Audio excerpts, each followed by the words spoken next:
these resorts are throwing millions and millions of single-use like plastic cups in the trash away.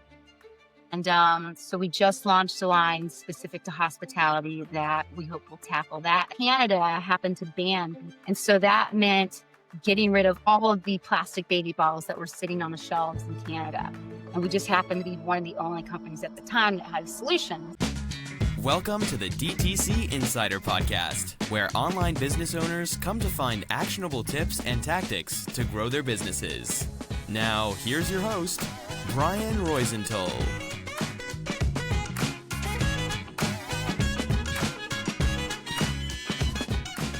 Hey, welcome to this episode of the DTC Insider podcast. I'm Roisentul, your host, and today I'm here with Stacey Feeley, the co-founder of GoSili. Hey, Stacey, thanks for being on the show. Hi, thanks for having me. My pleasure. I think we have a lot of special things to talk about today because I interviewed over 200 founders and, CMOs and other directors in e-commerce brands, but this is different because people always or typically talk about what if things go wrong, but they not talk as often about what if things go right and as expected, because there things happen that probably are unexpected. Like before, for example, for you, I know that, correct me if I'm wrong, where, you had like this dream of being on target, like many other founders have, but then you did and realized that it wasn't what you envisioned. And then the same, many founders also dream of selling their company someday, of that big exit, which you did, but then you bought it back years later. So what happened when you achieve or accomplish your dreams, right? So I would love to talk about that in a minute. But before that, why don't you tell the audience more about GoSili?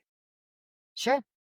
So we founded the company almost 20 years ago, and my partner, Juliana, she's still my partner. We were friends. We were young moms. We were so young in parenthood that we were terrified of anything and everything that we were giving our kids. So we started doing all this research and realized that everything we were giving them to feed them was filled with all these plastic toxic chemicals. And so we really wanted to not do that and find a solution that would be better than plastic. So we started researching different kinds of materials and not even really understanding or knowing that we were about to form a company. But in doing that, we discovered the material silicone, and it had all these unique benefits that allowed us to kind of play around with something that would be better than plastic. So within the blink of an eye, we were making things, we were, building things from scratch. And then the next thing I know, we were calling manufacturers, here locally in the States, but then also overseas, and trying to find anyone that would make a line of different things for us out of silicone.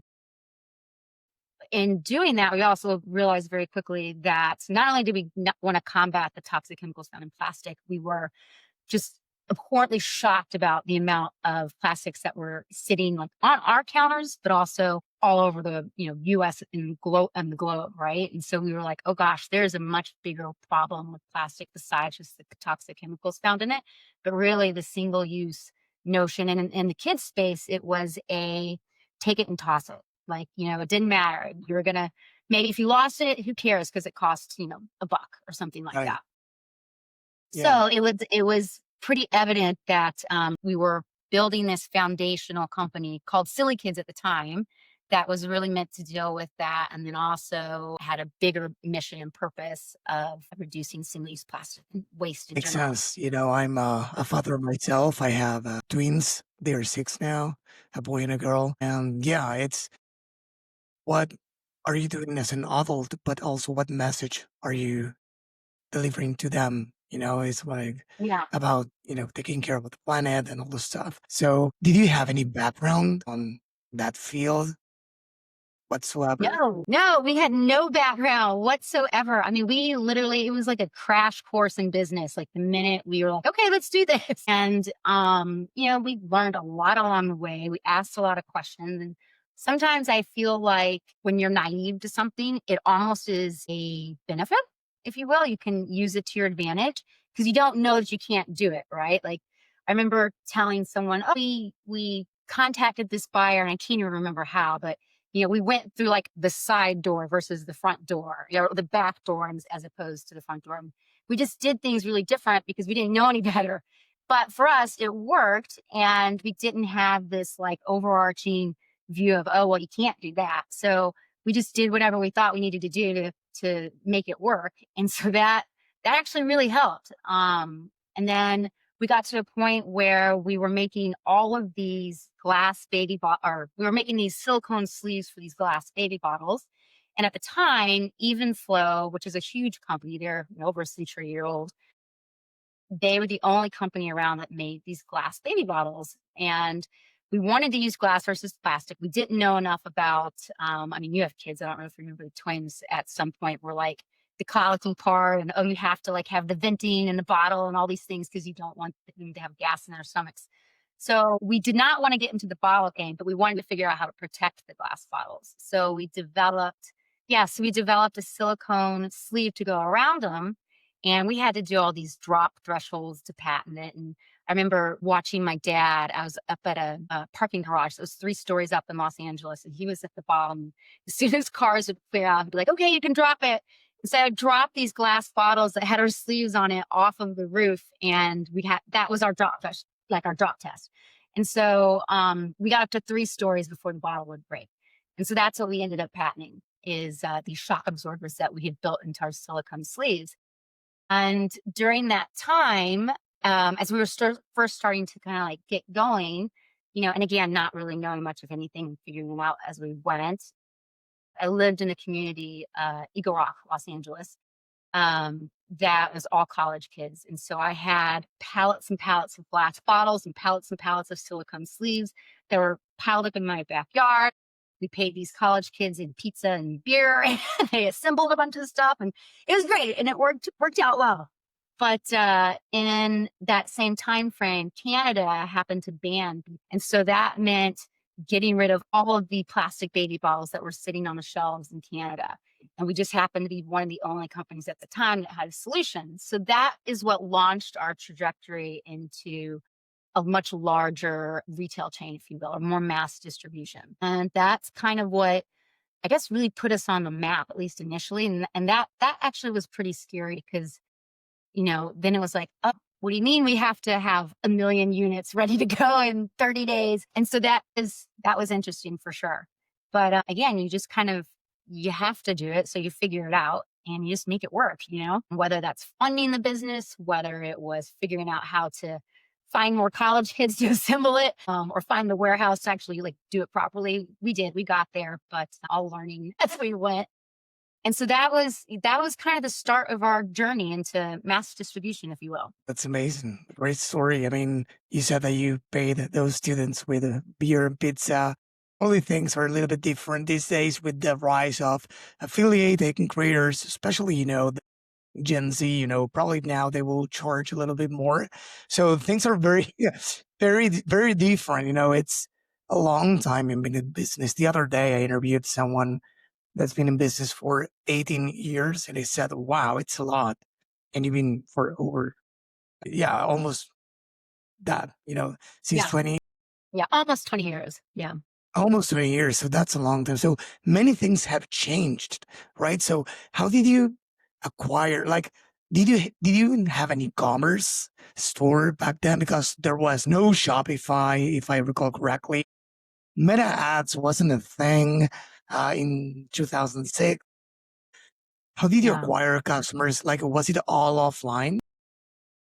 So, originally it was literally pounding the pavement, going and knocking on doors and finding the little boutiques next to us. And we always found that those smaller independent stores, they're amazing. They're our best customers. They are the ones that tell our end customers literally everything about us. And again, before social media really took off or before you had the affiliates and influencers, those are the ones that were our influencers. They knew everything about our brand. You could walk into a Walmart, they knew nothing. But if you went to a small independent shop, they knew everything. They knew your backstory. They knew why this particular cup was better than the next. And so they were really our biggest advocates initially.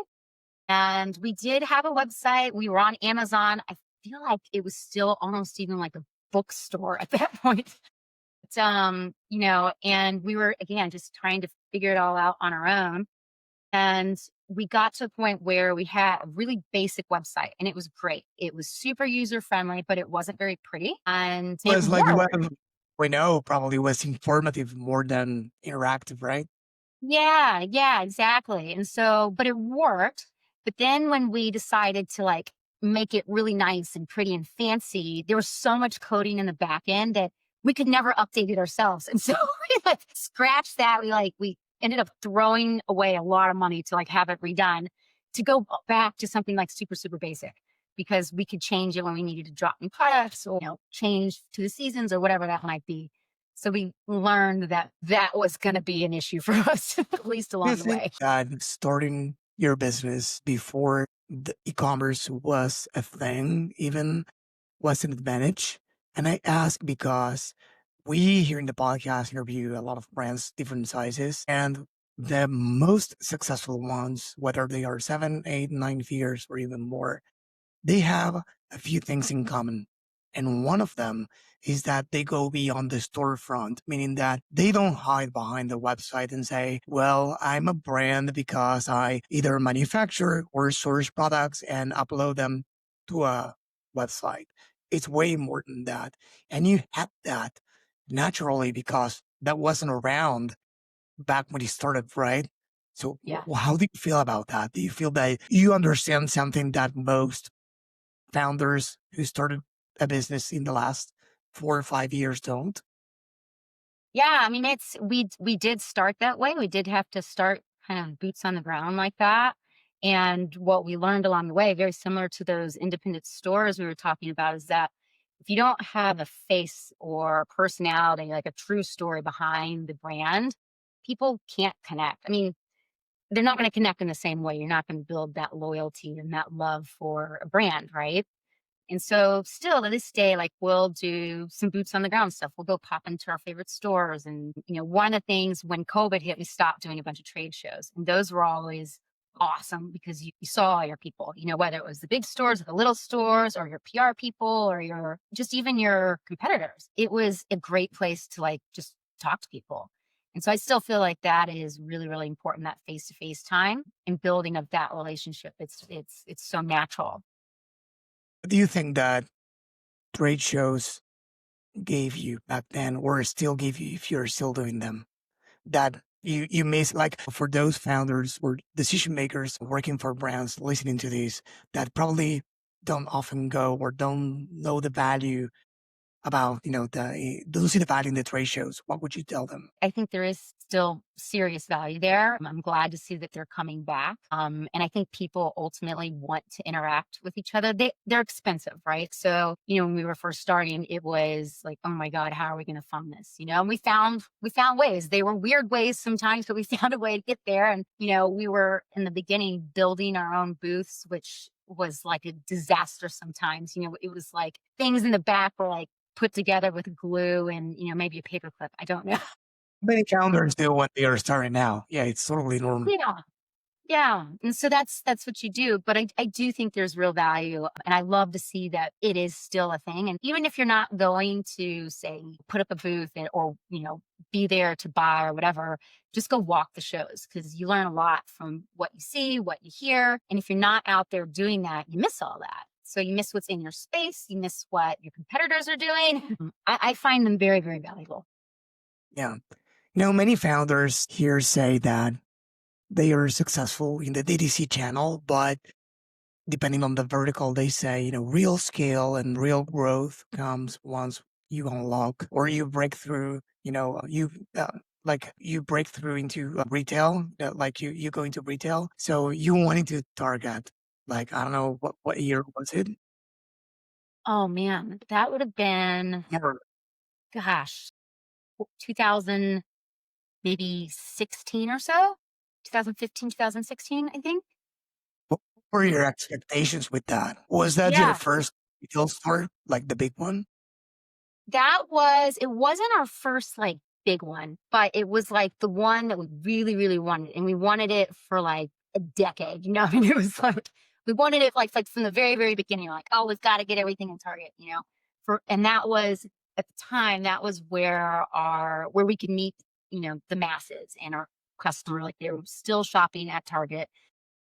And when we finally got there, it was like, okay, great, check. What's the next one? Like we had all these other future goals that it was like, great, we did it. But then it was like in the past, And so it was, if I look back on it, I had all these like dreams and aspirations, and we were going to pop the champagne bottles, and maybe we did like a toast, but not anything like I had expected it to, 10 years previously. You just get so busy and then on to the next thing and planning for the future.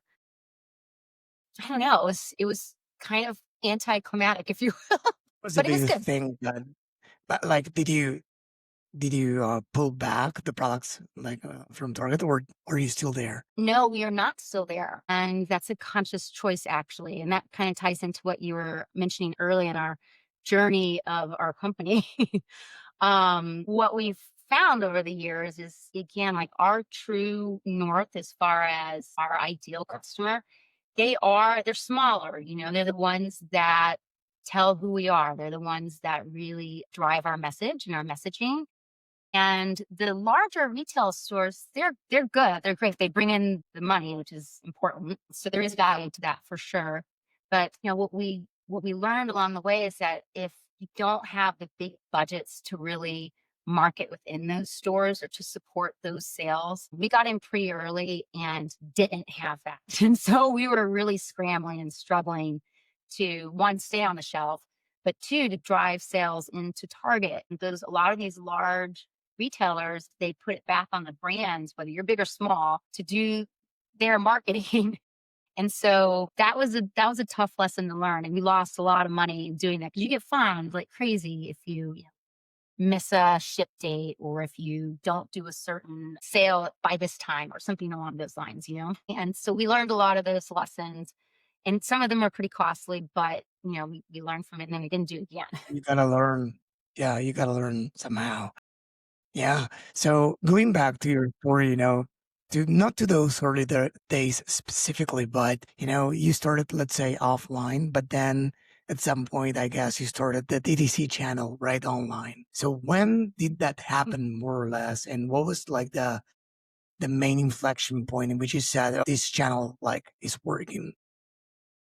Yeah, I would say that was probably about 7 years ago or so, where we were in enough like retail stores and small stores, big and small, to really get an understanding of where our true customer was living and what they were doing and how they were shopping. And that's when we were able to, and again, this is like when I feel like, I don't even know if we were on Shopify at that point, but we still had a site where we could get in, play around, and like do things on our own and not have to maybe hire a developer or a coder to go gangbusters, right? And social media was just kind of starting to really like pivot and like into a totally different direction. And that's when we still had the capacity to do it ourselves and tell those stories online and to still connect directly with the customers.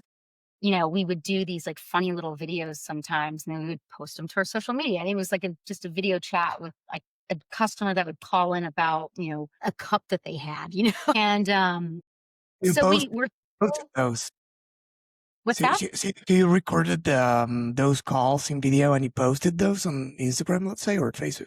Yeah. So we would ask, sometimes we would have like a reoccurring customer. We'd say, hey, do you mind doing a quick little interview with us? We're going to ask you some questions about the company. We're going to ask you what you think about this item that you just ordered, and, tell us your story. And so it kind of created this real dialogue with people that we knew followed us and loved us. And that just spun off. And it was so fun. It was so fun because you're talking directly to the people that, that you're selling your things to. But we also got a lot of ideas on like next product launches. Like when we started off as silly kids, we had tons of parents that were like, well, where's my adult cup? Where's my coffee cup made of the same thing? And so that's what launched GoSili. And then Silly Kids became a sub brand of GoSili. And that came just from like those direct conversations of our customers and listening to them. And a lot of that came from online and just, really being and trying to have the best customer service as humanly possible. That was like my big beef, if you will. Like if you did not have good customer service, it drove me absolutely bonkers. And so it was a goal and a mission of mine to make sure that whatever we were doing, we were going to be the best and we were going to have incredible customer service and we were going to become your best friend. And that's what we tried to do. It's amazing because, more I talk to founders, the more I realize something that, of course, the success is in the simple stuff. It's like some books say, it's like extraordinary results doesn't come from extraordinary efforts. It comes from ordinary efforts in an extraordinary period of time, right? So it's the reps they put in every single day. So it's the little stuff, but even more, it's showing your customer, like really caring about your customers, not doing that for social, like caring about your customers, caring about being the best in what you do, delivering the best product, the best customer experience, calling your customers whenever you can, how many you can, but I cannot stress enough. I talk about like this a lot, like a broken record, but it's because it's important. Like founders, like many operators or founders are chasing the next big thing, the perfect attribution, perfect whatever. And they don't have any data about their customers. They don't collect that data. And even if they do, they don't analyze, I don't know, post-purchase surveys, reviews. They don't call their customers. So they don't know what they want and how they want it. They don't have a community and their community will tell them what they want to see next, as you said before. So Yeah. I know that everything is an effort and everything takes time. Building a community needs, maintenance and you need to administrate that community and keep that engaged and alive. But it's worth it because those brands with the mission and the vision and those that go further and put that mission and vision into action are the ones that at least I see thriving the most. Yeah. I would agree. I mean, we had days early on where it was like, felt like a sinking ship, right? And it was like do or die. And over our dead bodies was this not going to work. I had to, like, um, and you did, you figured out how and why. And there was a much bigger cause and purpose behind that. And to its core, the mission of what we really were tackling and the reason we formed the company just drove us.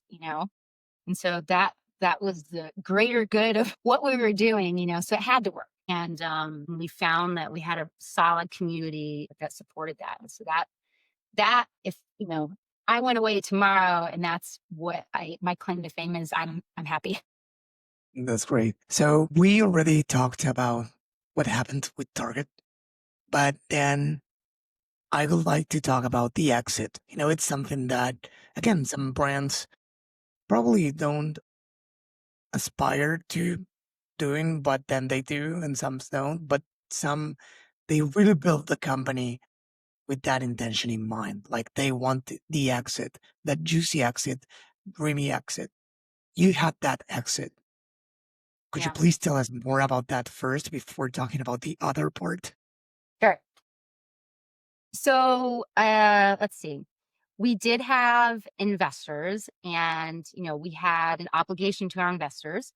And we Right. got to a point where, we were doing awesome and we were doubling every year and it was amazing. We were on this really awesome trajectory.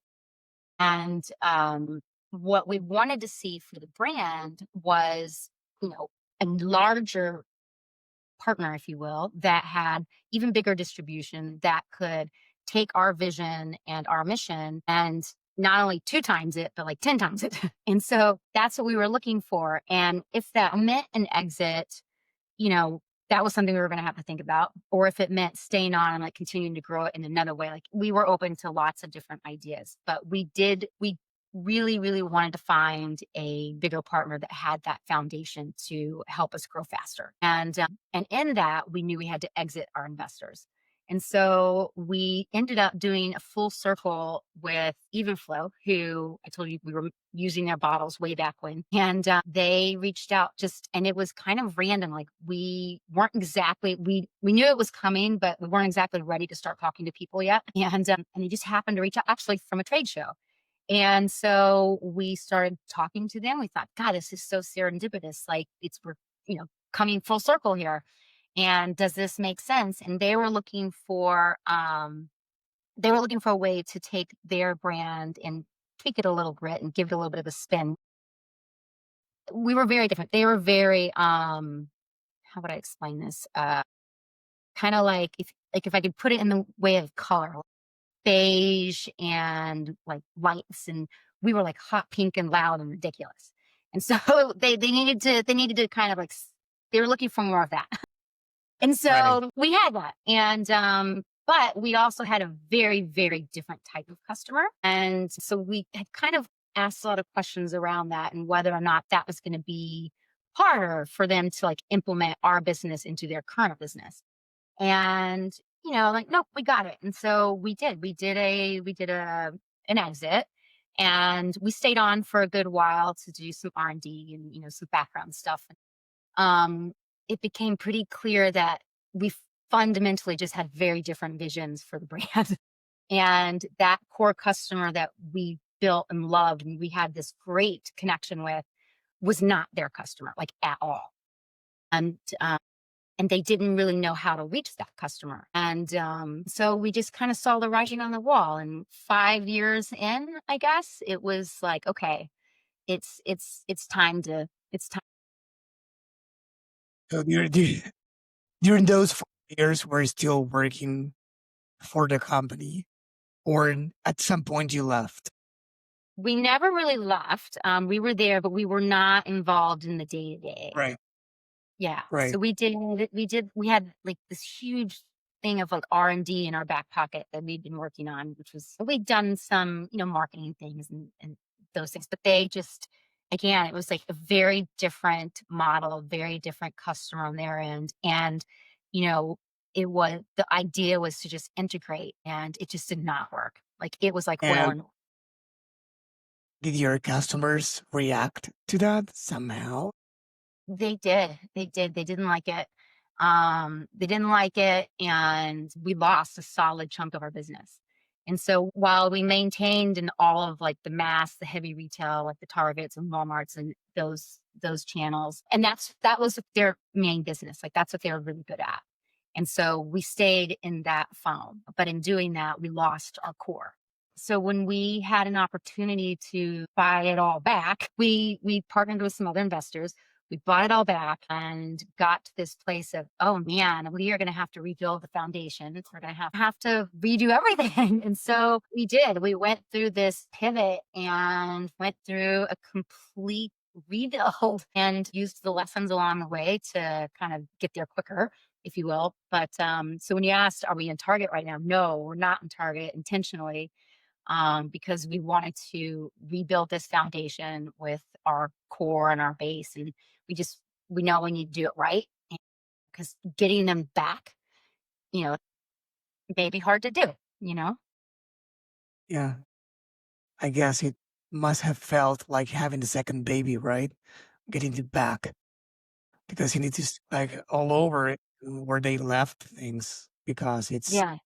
like it's a question I have for you. Is like I interviewed one more company that went through the same, which is Battle Box. They sell survival gear. They're an amazing brand, mid-8-figure brand. They have their own Netflix TV show. They have their own reality show. Like I love that company, and they sold it and bought it back because of a similar reason. They didn't want to have the company that they didn't like the version of the company that it Yeah. became after they sold it, right? So yeah, they bought it back and they're doing amazing stuff. So I forgot what I was going to ask you, but yeah, Yeah.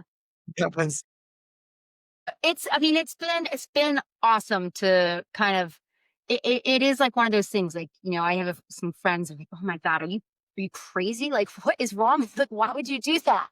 But it's like your baby. And, when you see them kind of going in the wrong direction, it's like, okay, reroute. And, once we did get it back, it was a bit of a relief, because now we got it back, right? But then it was like, okay, now some really hard work's going to come again. And It's good. You kind of learn with the times and your experiences, and here we are and doing a bunch of regrowth and finding that our core is still there, and it's still fundamentally kind of that belief in the mission and the cause that, one keeps me going, but also is relevant to our audience and what we're doing. And Yeah. so it's great. Fighting for your business and getting it back shows that you deeply care because as your friends told you, like, why would you do that if you don't, right? Like most founders are, I don't know if most, but many founders, and it's okay, it's fine. Like once they sell the company, they celebrate and that's it. But if you feel that there's something else that you can do for your, let's say, baby, the company you created from the bottom of your heart, like many years ago, then why not do that? So what I was going to ask you before that I forgot is, most founders don't go through this. They don't buy their companies back. So is it tough to really get it back to its fundamentals and get people to buy that experience again or to believe in that experience again? It is. It is. It's like you like our core base, we said goodbye and then having to like go get them again. It's really hard. It's like a breakup and then all of a sudden you get a second chance. But in doing that, like I said, we've learned a lot along the way. I mean, it's changed so much. Even in the last year, it's changed so much.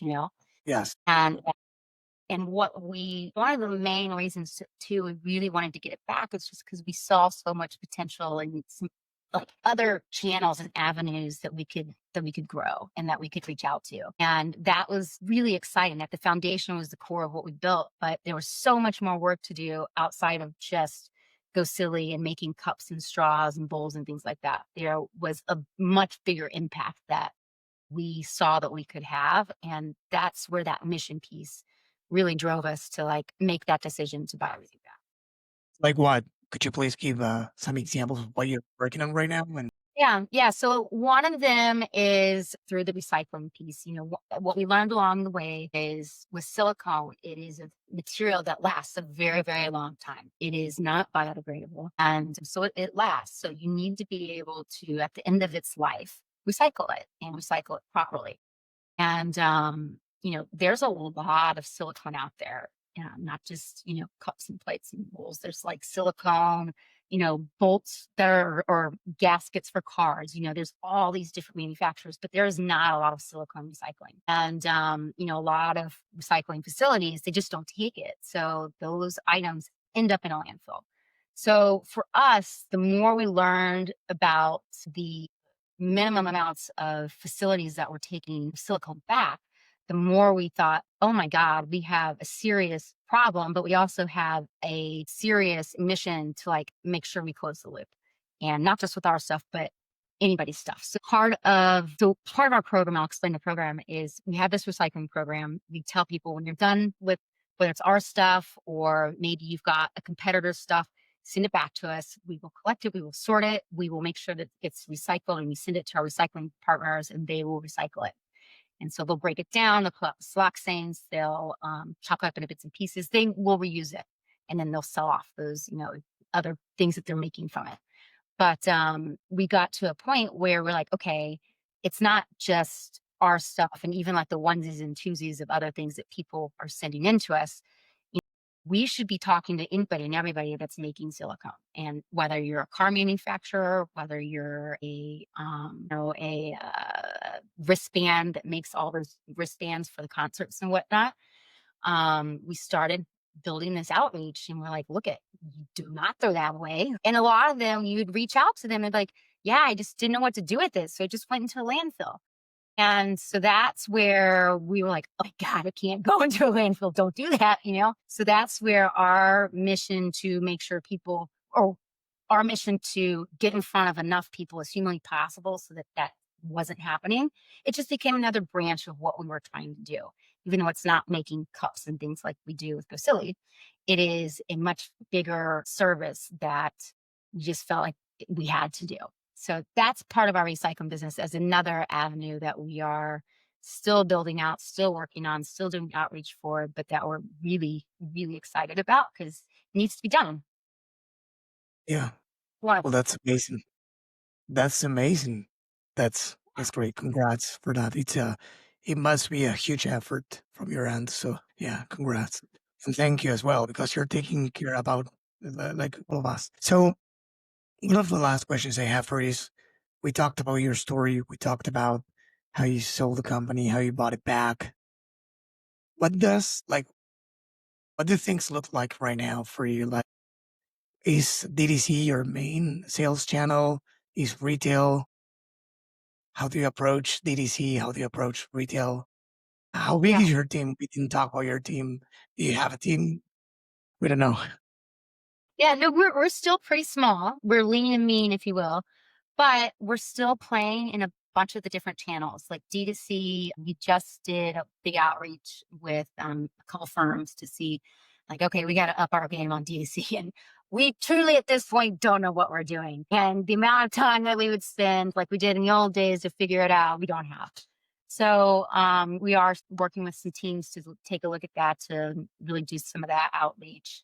Our independents are still awesome. We still connect with them, every single day. And we're finding a big part of our customer is in the grocery, like Whole Foods, for example. They're a great partner in that regional grocery.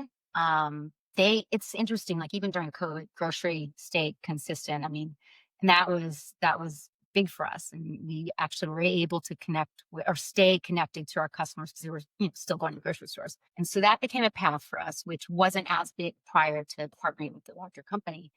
But, yeah, we're still growing. We're finding other channels. We've got a new line that we launched in January called DRYNK. And we saw kind of the same thing with the recycling, a hole in the hospitality world where, you go to these beautiful resorts, you pay $20 for a margarita on the beach or poolside, and it comes in plastic, like insurance won't cover glass by the pool or on the beach. So they're using plastic and they're throwing it away. And these resorts are throwing millions and millions of single-use, like plastic cups in the trash away. They're not. I mean, it's absurd when you go through the numbers. It's crazy. And so we just launched a line specific to hospitality that we hope will tackle that, and then we can implement a recycling program where after if they want to change colors, if they because silicone's meant to last, it should last for a very long time. But if they have a refresh or if they want additional things and they're done with that, whatever lot of cups that they have, we'll take it all back, we'll recycle it, and then we'll send them a new set. Again, trying to just kind of complete that circle. So, it's we've got our specific channels for, online, for independents, for like your Amazons and all those guys. But there's also new avenues and channels like the hospitality industry that is new for us, but it's interesting and it's got a huge opportunity to really create some waves and do the right thing in an environment that is a horrible offender of single-use plastic. So, they can be the good guys. We can help them do that. Amazing. So I had a lot of fun. And before we go, I want to ask you if there's anything that you would like to mention that I didn't ask you. No, I think I'm good. I mean, I would say we've had a lot of support and love along the way, and people at the end of the day, they mostly just want to help, Like, so we've gotten a lot of great advice and we've had a lot of, like I said, a lot of love along the way. So it's really awesome. Amazing. So for people who want to stay in touch with you and the brand, where can they go? They can go to GoSili.com and it's spelled SILI, like silicone. And that's where you'll find us. Amazing. Are you on LinkedIn or any social media like Instagram or like public? Yep, we're on social media. We're on TikTok, we're on Instagram, on Facebook, and it's all under GoSili. You can find the new DRYNK line, and it's DRYNK. Yeah, it's always for you listening and watching this. First off, of course, thank you. And second, of course, you can go to the show notes. If you are not already on our website, you can go to the DTCinsider.com, find the podcast. And once you are in the episode, you'll see there all the show notes, including the social media handles and the website. Easy, I had a blast. Thank you for coming to the show. I did too. Thank you. This episode was brought to you by BSR Digital. We help DTC brands grow through paid ads and email marketing campaigns. If you'd like us to help your business grow, head on over to bsrdigital.com and schedule a call with us.